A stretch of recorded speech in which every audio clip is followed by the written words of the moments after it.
이 전쟁으로 가장 이득을 보는 세력, 반대로 가장 곤란해진 세력은 어딜까요?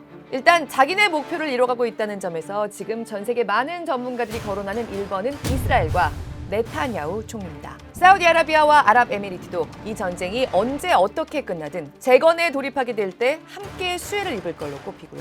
2위는 러시아와 푸틴 대통령. 푸틴은 지금 그야말로 손 안 대고 코를 풀게 됐다는 분석이 잇따릅니다. 3위부터는요. 이득이 클지 손해가 클지 아직은 불확실성이 더 큰 논쟁의 영역인데요. 바로 중국에 대한 견해들이 지금 크게 엇갈리고 있습니다. 이란이 중국의 에너지 거점이라서 중국이 당장 아주 급하게 됐다더라. 중국 이제 큰일 났다. 이런 얘기를 요즘 많이 들어보셨을 텐데요. 분명한 건 에너지 수급 측면에서도 중국이 단기적으로는 남들보다 버티면 더 버텼지 급할 게 없다.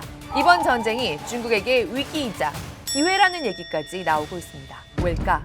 그리고 이달 말로 계획된 트럼프 대통령의 방중은 이번 전쟁에 어떤 계기로 작용하게 될까? 마지막으로 이득 볼 게 없는 곳은 당연히 이란, 그리고 전쟁이 길어질수록 전 세계 경제, 한국을 비롯해서 에너지 대외 의존도가 높은 국가들일 거고요. 가장 불안한 사람, 밤에 잠이 안 올 사람은 북한의 김정은이란 얘기가 나오는데요. 이것도 우리에겐 엄청난 불안 요인입니다. 전쟁의 진행 상황에 따라서 당연히 이 순위들에 대한 의견들은 달라질 수 있겠고요. 미국과 트럼프 대통령이 이 중 어디에 위치하게 될지는 앞으로 좀 더 명확해질 텐데요. 그렇다면 우리가 지금 알아야 할 핵심은 뭘까? 지금 가장 궁금한 경제 이슈를 똑소리 나게 짚어드리는 똑소리 2, 권혜리 기자입니다. Why did we just capture the ship? We could have used it. Why did we sink him? He said it's more fun to sink him. اگر تحمل نفت بیش از بشکه‌ای $200 را دارید این بازی را ادامه دهید. 전 세계 원유와 천연가스 물동량의 20% 이상이 지나는 이란 앞바다. 호르무즈 해협이 사실상 봉쇄되면서 원유 공급에 비상이 걸렸지만요. 선박들의 위치를 추적하는 자동 식별 시스템을 통해서 좀 더 자세히 들여다보면 상황은 조금 더 복잡합니다. 지금 이란 전쟁은 GPS 신호를 교란하는 전자전도 활발하기 때문에 여기 보이는 선박들의 위치도 액면 그대로 믿기는 어렵고요. 미국의 유조선 추적업체인 탱커 트래커스는 특히 이란에 대한 공격이 시작된 2월 28일 이후로 열흘 동안 이란의 원유 수출 터미널인 카르그 섬으로부터 호르무즈 해협 밖으로 빠져나간 이란 기름이 1,200만 배럴 정도 된다고 추산했습니다. 이 해협을 오가는 원유량이 평상시에는 하루에 1,500만 배럴 안팎이었던 걸 생각하면 그렇게 많은 양이라고 할 수는 없지만요. 어쨌든 이란의 외화벌이가 완전히 끊기지 않은 걸로 보인다는 겁니다. 특히 위성 신호를 끄고 남몰래 움직이는 이른바 그림자 선단들까지 고려하면 실제 이란이 여전히 수출하고 있는 기름은 훨씬 더 많은 양일 수 있다. 그러면 지금도 이란을 빠져나가고 있는 이 기름들은 어디로 향하고 있을까? 전쟁 전에도 이란이 수출하는 전체 원유의 80에서 90%까지 싼 값에 중국으로 들어간 걸로 추산되죠. 보통 말레이시아 해협 근처에서 말레이산 원유로 이른바 택가리를 해서 중국으로 갔던 걸로 알려져 있는데요. 그렇다면 지금처럼 온 세상이 들여다보고 있을 때 드러내놓고 받지는 못한다고 해도 지금 빠져나가고 있는 이란 원유 상당량의 최종 목적지도 짐작이 된다는 겁니다. 3월 들어서 호르무즈 해협을 오갔다 확인되는 배들은 사실 하루에 2~3척 정도밖에는 안 됩니다. 사우디 기름을 실은 그리스 배 한 대가 위성 신호를 끄고 무사히 빠져나와서 인도로 가고 있다고 해서 화제긴 하지만요. 그 외에는 거의 이란 선박들 아니면 다른 국적이긴 하지만 몰래 하는 이란 원유 거래의 특징을 보이는 배들 또는 이 배는 중국 거다. 위성 신호를 대놓고 띄운 배들 두어 척이었다는 게 해상교통 추적업체 윈드워드의 분석입니다. 중국이 이미 중국 선박들에 대해서는 안전을 보장해라. 이란과 협의에 들어갔다는 얘기가 흘러나왔는데요. 실제로 중국 배들이 움직이기 시작했습니다. 중국 쪽에서도 이란 선박들이 출발한 게 포착됐습니다. 탄도미사일 추진체를 만들 수 있는 원료가 실린 걸로 추정된다. 이런 외신 보도들이 나오고 있습니다. 중국이 이란에 대놓고 군사적인 지원은 하지 못해도 이런 식의 발뺌이 가능한 지원은 전부터 해왔다. 미국과의 전면전이 여전히 초기 단계인 이 국면에서도 중국과 이란 사이에 최소한의 경제적 협력을 완전히 단절시키지 못하고 있다는 얘기입니다. 이란은 트럼프 일기였던 2018년에 미국의 제재가 시작되면서 기름 수출길이 막혔습니다. 이후로 이란을 먹여 살린 게 사실상 중국입니다. 2018년은 미중 패권 갈등이 본격적으로 시작된 시기이기도 하죠. 중국은 이때부터 이란과의 전략적인 연대를 본격화합니다. 2021년에는 지금 환율로 무려 우리 돈 600조 원 가까이 이란에 투자하겠다는 협정을 맺었습니다. 앞으로 25년간에 걸쳐서 이 거금을 투자할 테니까 대신 이란은 원유를 중국에 아주 싼 값에 팔아라. 그리고 달러로 안 준다.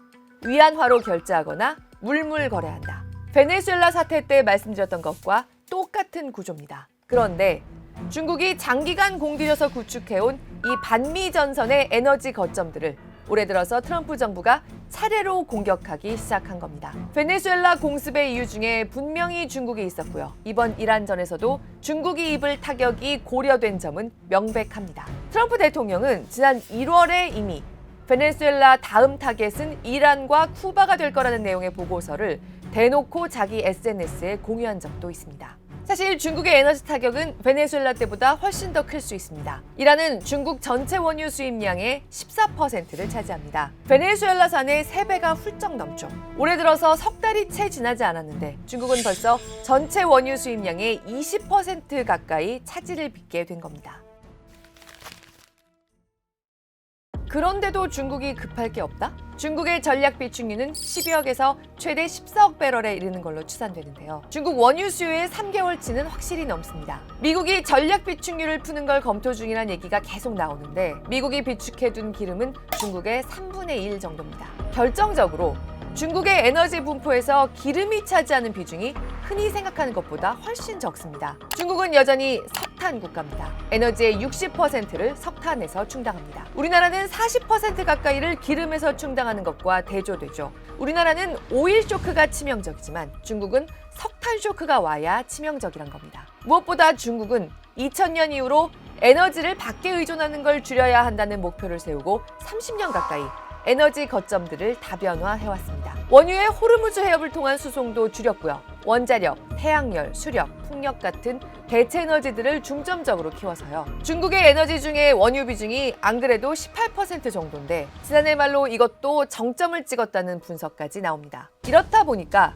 지금 중국의 전체 에너지 분포에서 호르무즈 해역을 통해서 들어오는 원유가 차지하는 비중이 6.6%에 그치더라는 게 노무라 증권의 추산입니다. 이란으로부터의 원유 수입량이 아니고요. 중동 전체에서 중국이 호르무즈 해협을 통해 들여와야 하는 원유량을 놓고 봐도 그렇다는 겁니다. 게다가 호르무즈를 통해 들어오는 천연가스 수입량은 그것보다 더 미미하다. 비중이 0.6% 정도밖에 안 된다. 그래서 오히려 아시아에서는 중국이 이번 전쟁을 버틸 수 있는 맷집이 제일 강하다는 분석이 나오고 있습니다.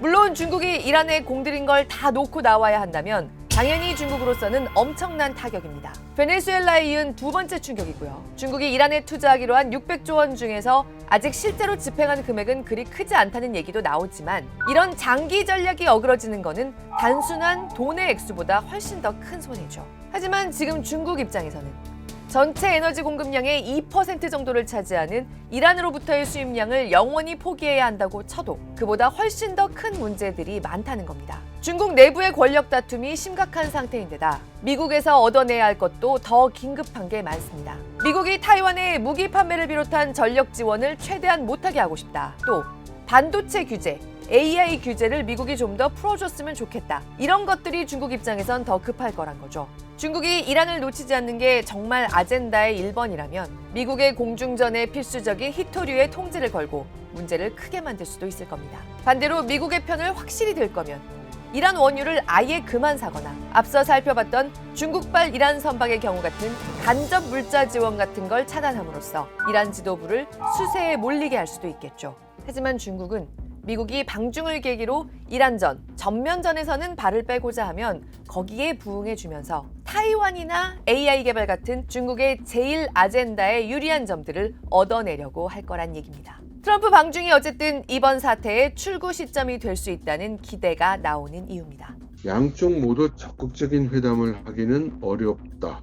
하지만 중국 입장에서는 미국으로부터 뭔가를 사주는, 그래서 트럼프의 책임을 써주는 것이 될 것이고, 현재 진행되고 있는 중동의 불안정한 여기에 대해서 미국이 조기에 안정을 찾을 수 있도록 조치를 해줄 것을 촉구하는 이 정도가 되지 않겠나. 이란과 베네수엘라에 결정적 차이가 있다는 말씀을 드린 적이 있습니다. 지금의 이란 체제가 힘이 더욱 빠진다고 해도요. 미국 입맛에 맞는 친미 정권으로 교체되지 못하고 결국 지금까지 미국이 중동에서 치렀던 다른 전쟁들과 마찬가지로 깔끔한 끝맺음이란 건 없이 차츰 국지 게릴라전으로 축소된다고 하면요. 더욱 허약해진 이란은 중국에 경제적으로 좀 더 종속될 수밖에 없을 겁니다. 지금까지도 미국의 제재 덕분에 오히려 중국의 대이란 영향력이 커졌던 것처럼 중국이 다시 기회를 엿볼 수도 있을 거란 거죠. 그리고 러시아, 그야말로 푸틴으로서는 지금 앉아서 호재들을 잡게 됐습니다. 트럼프 대통령이 지난 9일 갑자기 푸틴 대통령과 1시간에 걸친 통화를 했다고 밝혔습니다. 그러면서 이란전을 빨리 끝내겠다고 얘기하고 110달러까지 치솟았던 유가를 일시에 80달러대로 돌려놨습니다. 러시아가 지금 이란이 중동 지역의 미국 레이더 시설들을 드론 타격할 수 있게 군사 정보를 대신 수집해주고 있다는 얘기들이 흘러나오고요. 미국이 인도에게 제재하고 있는 러시아산 원유를 한 달간만 사도 된다고 허용한 이후에 이루어진 통화입니다. 두 정상의 통화에서 러시아 원유에 대한 제재 추가 완화를 구체적으로 논의하지는 않았다고 하지만 분명히 미국이 만지작거리고 있는 카드고요. 푸틴 대통령에게 이란 돕지 마, 우리 전쟁 빨리 끝내게, 이런 의견이 전달됐을 수 있다는 거죠. 중국이나 러시아나 미국의 심기를 결정적으로 건드리진 않습니다. 하지만 아무리 미국이라고 해도 모든 적과 동시에 싸울 수는 없다. 중국, 러시아, 이란, 북한을 동시에 쥐어박을 수는 없는 건데 지금 트럼프 정부가 자칫 이 모든 걸 동시에 할 수 있다. 이란전이 베네수엘라 공습처럼 단기간에 확실한 승리로 끝나서 중국과 러시아를 조여나가는 것까지 쾌속으로 나아갈 수 있다고 생각을 했던 건 아닐까? 이번 전쟁이 장기간의 국지적인 소모전으로 접어들게 되면 결국 중동에서 물리적 위상을 계속 높여가고 있는 이스라엘과 사우디, 아랍에미리트에게 경제적 기회는 생기겠지만 중동 정세는 더욱더 꼬여가고 훗날에 산발적인 테러나 폭력의 빌미를 남기게 되진 않을까? 이번 이란전이 어떻게 끝났냐에 따라 미국의 북한 핵에 대한 정책 결정도 상당 부분 좌우될 걸로 보이기 때문에요. 그야말로 한국으로서는 이 모든 문제들이 촉각을 곤두세울 수밖에 없는 상황입니다. 올해의 똑소리 2에서 긴밀하게 함께 추적해 보겠습니다.